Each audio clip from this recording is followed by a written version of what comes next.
Welcome to Bailey Price Media. Bailey, who actually played the game and knows more football than you will ever forget, know, or understand.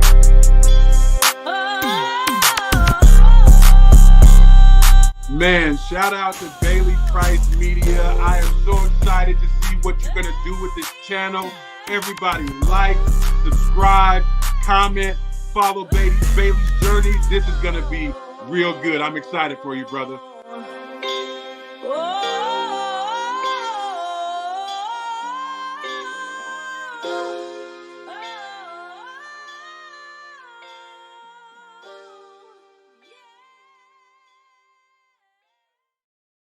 Man, what's going on, everybody? Happy Monday. This is a great Monday. A lot of great weekend of college football. We're going to go ahead and recap it here. I can't thank you all enough for joining me here on Bailey Price Media Live here on this fine Monday. It's going to be a great show. We got former NFL running back Dana Sanders here. He's got a lot to say about this Bama-Georgia game. You know, we're going to talk Colorado versus UCF. We're going to talk about how Colorado can win the Big 12. I think after Utah lost to Arizona, that really opened up things. And so we'll elaborate on that, you know, when we bring them in. But, man, I can't thank you all enough for joining. We've gained so many new subscribers over the last week and a half as we really start to get going here during the season, really trying to blow this show up. And, you know, I mean, I can't thank you all enough. You know, I work for JB, you know, help produce his show, do the show with Matt, you know, so I'm trying to get my own thing here. We're going to keep growing it here, and I can't thank you all enough for tuning in. But without further ado, we got former NFL running back, Michigan State alum. You know, he's got a lot to say about this Bama-Georgia game, so let's bring him in. Dana Sanders, welcome to the show. I can't thank you enough for joining. How you doing? Good to be here, man. Bailey, you're doing it, man. It's good to see you again. And I appreciate you joining, man. You're a lifelong mentor, man. I've known you since I was a little ass kid, so I can't thank you enough for joining, man. We got a lot to talk about here. On this fine Monday, but let's get right into it, man. Colorado dominates UCF. Colorado's 15-point underdogs in this game. They went down to Orlando, and without keeping frank, they beat the shit out of UCF. They came out early. Travis Hunter did his thing. You know, let's start with this. Let's get your initial reaction to this game. I'm gonna tell you, I was surprised. You know, I didn't know they were that much of an underdog, but you know, when you give Shedeur, you know, time, that's all we've been waiting to see, you know? Yeah. I tell you, I've done a 180 on this. I think that if they keep playing like this, like they played this past game, you're going to see good things. You know, I see Deion as a coach. I think he's still a coach in progress when it comes to dealing with the Big 12, you know, get into a whole new league and, you know, take it to the next level because the ball players, everything is different at that level. You know, alumni, boosters, everything. So he's got a lot to contend with, and I hope they're pulling it together. But I'm gonna tell you that D-line showed up.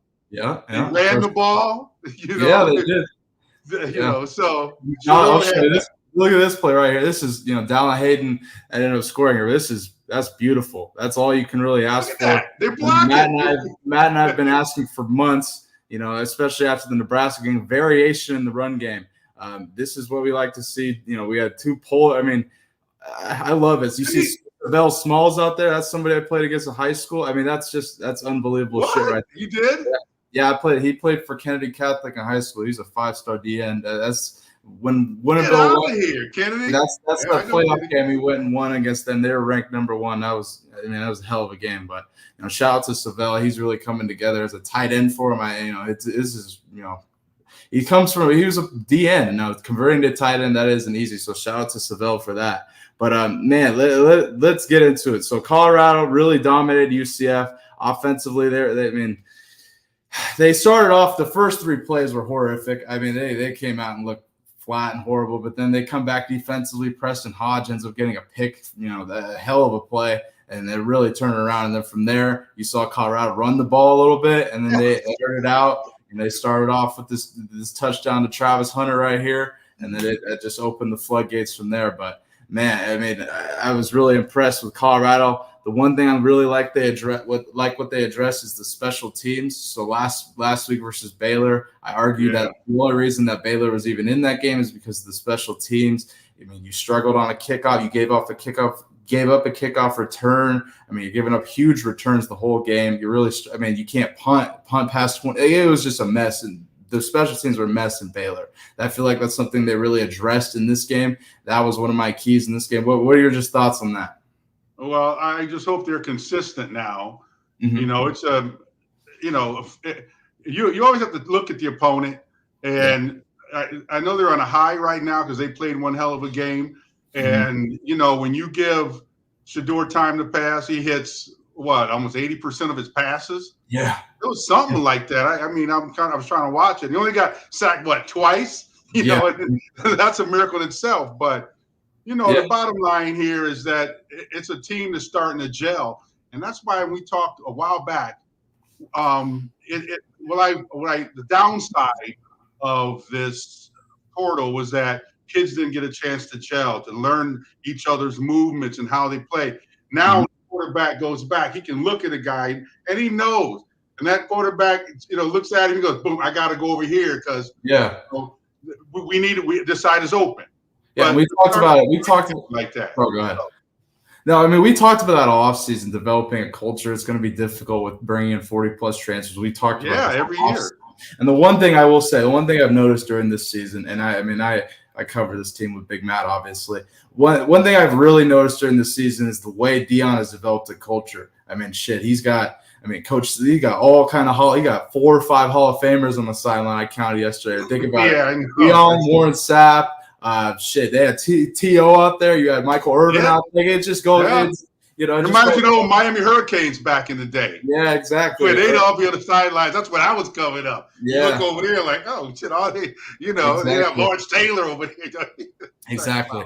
And so I think that's the one thing is when it's really difficult to develop a culture. Coach Prime has gotten his team to buy the fuck in. I mean, shit. I'd argue last year in the Baylor game, they don't win that. The North Dakota State game, they don't win that. I argue that just because they didn't have the resiliency that this team has. It's a completely new team, new coaching staff. I mean, Phil Lowell in the offensive line.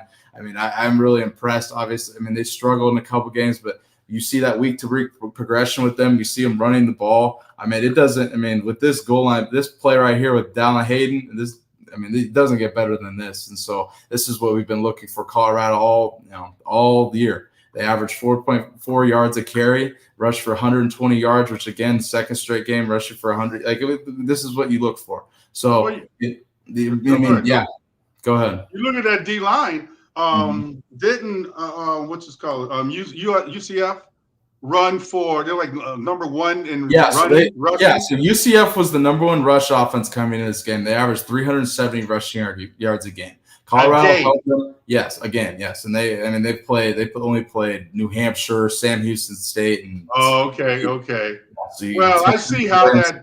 But still, 370 fucking yards a game. That's legit. Their quarterback's 6'5" and 280, ginormous quarterback. Colorado held them to 170 yards rushing, which again, that front four stepped up. Exactly. That's what you need. And I talked about with Coach JB. We had Coach JB on the show on Friday. We also had Tank Johnson, Washington Huskies alum. But one thing I told JB was, one thing Colorado has done this whole year is make second half adjustments defensively. They've held teams every week. It's 7-6. I think they've given that after last week they gave up 7 in this game. So that's 26 points in the second half, given up the entire year through 5 games. I'll take that. That's really impressive. That's an improvement. I didn't know that. Wow, that's good. Yeah. And that's credit to the DC Robert Livingston, who's an NFL guy. They hired him, and he's really come in and just you see his impact on the field. So what he can do as a coordinator. I hope they keep it up. Me too. I want to see the consistency though. Colorado. Yeah, exactly. Colorado heads into a bye week versus Kansas State, and the bye week, and then they play Kansas State the week after on national television. Day after my birthday is going to be a hell of a game. I can't wait. Your birthday too. Yeah, exactly. So I can't freaking wait. This is an old time rivalry. I don't know if you know much about this rivalry, but this is classic old rivalry. They played back in what do they call the Big 8 or Big whatever you want. It's classic rivalry. Yeah. So they play. There's history here, so this is no joke. So wow, I didn't know. I didn't really know a lot about this rivalry. I knew they had one with Nebraska. Yeah, they do have one with Nebraska, but they also have with K-State. I mean, if there's any other rival, I mean, Colorado State, obviously, but that's like a little brother. And then, this is the other big dog with Nebraska. So I can't wait for this game. One thing I want to stick on this Colorado trend before we move on to Bama, Georgia here. I wanted to break down. Here's why I think Colorado can win the Big 12. Let me break this down. So let's look at this schedule. Utah. So we're going to start. I mean, so they obviously have a must-win at Kansas State. Now you look at Arizona. Arizona just took out Utah. That changes a lot. That really evens shit out here because Utah was the top dog here headed into like the year. A lot of people think that's who would win the conference. That's why I sat here and said, they're the dogs. They're the dogs to take out here. And so, look, with Arizona taking out Utah, that opens things up a lot because you got to think about it. Kansas has 3 losses. Kansas is like 1-3 right now. Oklahoma State has 2 losses. They're 3-2. Cincinnati, I mean, they're new to Power 5 play. I mean, I get they're legit, but they're new to Power 5 play, and they got to go to Boulder to play Colorado. Arizona obviously has a good quarterback, wide receiver tandem, probably one of the best in the country. And yeah, the thing with Utah and, like Gorjan in the chat saying, so until they got Cam Rising, so they lost to Arizona last night. They did not have Cam Rising. They have Zach Wilson. I don't know if you remember Zach Wilson, drafted by the Jets, number 2 overall, little white kid from BYU, hell of a player, but he's really had struggled in the NFL. But his brother is the backup quarterback for Utah, and Cam Rising's been dealing with an injury, so they've had him playing, and they're really struggling offensively. I mean, if you can't score, it's gonna be tough. When you sit there and you watch Colorado, Matt made this point on the show earlier today. When you sit back and you watch Colorado down 7, even 14 points, you can sit there and say, you know what? Because of their offense, they're still in this fucking game. I have no we saw it in Baylor. We saw it in all these games. North Dakota State. We saw it in all these games. They can cut. They can score in the game, even if they're down a score or 2. They can go score quick. And that's the thing with Utah. When I was watching that Utah game, dude, they were down 12. I'm like, they have no shot. They have no shot of coming back because they just can't. They can't pass. They can't score like that. So unless they get back Cam, or if they get back Cam Rising, that's going to be the big question with Utah. But I really believe that Utah loss opens up the conference. I don't know if you know Joel Klatt. Joel Klatt played for Colorado 2004 around. I know of him. He played with Matt McChesney. We had him on the show in early August, and he said the Big 12 will cannibalize itself, meaning these teams will beat the shit out of each other, give each other losses, and that's exactly what's happened. I mean, so that's why I sit here and say Colorado at 4-1. These other teams with 2 losses. Kansas State's really the big teller here on national TV on October 12th. That's going to be the big teller here. But I really believe that with that Utah loss, that opens shit up for CU. Maybe we really don't – maybe this Big 12 isn't as good as we think it is. Maybe we see those names like Baylor, Texas Tech, Oklahoma State, Kansas, and you think hey, these are the teams that passed. But like we talked about with that transfer portal, it's created what someone called parity. What are your thoughts? That's exactly what I said. And that is the plus about the whole college football now, that this portal opens up opportunities for a lot of different people and coaches and teams. So I really believe that you're going to see parity throughout. Now you're going to see teams that you never saw sitting in the 2 and 3, 4 position. They're going to slowly slide up there. That's what I think. But there's also something I'll talk about. We do Alabama because there's something about legacy too that plays a big role in how well teams do or how they recruit. So. Yeah, and for me, for Colorado to win the Big 12, they got to go out and really beat the shit. It's going to be a fucking war. People think, a lot of, we call them the prime sexuals, the Colorado just fans. They really think that, after the UCF win, they think they're going to win the national championship. They think we're just going to steamroll everybody. And they got to show their dominance over a team. Exactly. They can't show that, they'll let a team run all over them, but yet come back and win at the end. If they win 4 games like that, they're not a powerhouse. Yeah, and I mean, I that's the one thing. I think their defense is very improved. They probably have the best. It is, yeah. They probably have the best linebacker tandem in Big 12 with Levante Bentley and Nikhai Hill-Green. Nikhai Hill-Green was freaking balling this game. Well, I mean, he's big, he's fucking fast. He comes and lays the wood. So he's a hell of a player. I was surprised. I'm telling you, I was surprised. Like he's really kind of stepped up that middle linebacker role. So he was looking for someone to pair with Bentley. I mean, Trevor Woods. I mean, he's a hell of a player, but he just got beat out, and that's football, man. But shout out to Nikhai Hill-Green. And Colorado's got to take out Kansas State. Then they look at Arizona on the road. That's gonna be a tough game. But I mean, again, I think CU defensively is going to really, really, really surprise some people. So that'll be the key going forward. But yeah, there you have it. Let's go ahead and get into this. Bama, Georgia. All right. So this game was very interesting. I'm sure many of you have watched. They played. Bama got up. They were beating the shit out of them early. They were. I know. I saw that. Quick. Milrose, I mean, unbelievable. Milrose, I mean, his stat line is ridiculous. It's him and Travis Hunter for the Heisman. I think you have to give it to Travis Hunter, but Travis, there's no ifs, ands, or buts right now. If you continue playing like that, Travis Hunter is the Heisman. But I mean, you got to remember, you know how this award is. It's a quarterback award. You know how they are. It is. That's all. Yes. Realistically, if we're looking at this, like unless Colorado wins the Big 12, Travis Hunter's the Heisman. If Colorado wins 8 games, Travis Hunter's probably going to be the Heisman. Like if they don't do that, I mean, Bama keeps playing like they do with DeBoer, who's undefeated against all these coaches, Lanning, Sark. He's unbelievable. So, I mean, if Bama keeps playing this, Mill will probably be the Heisman. But what were your just thoughts of this game? Well, back to the Heisman thing. If you look at that, most of the Heisman trophies went to quarterbacks or running backs, and you had a few defensive backs. So, he's playing both positions, so I think he'll be fine. But with the Bama game, I look at it this way. I'm going to ask you, what is the difference what does Alabama have in common with Mike Tyson, Tiger Woods, Serena Williams, and Michael Jordan? They have legacy. There's a certain vibration that these players carry, and they have their own logo. It's like when Michael Jordan steps on a court, you're like, oh shit, that's Jordan. Yeah. Now with Alabama has been such a powerhouse for so long that I think a lot of times that there are teams that come in to play them, and they're playing the logo, they're playing their legacy, who they are, the energy. And I think once you put that uniform on, you play different.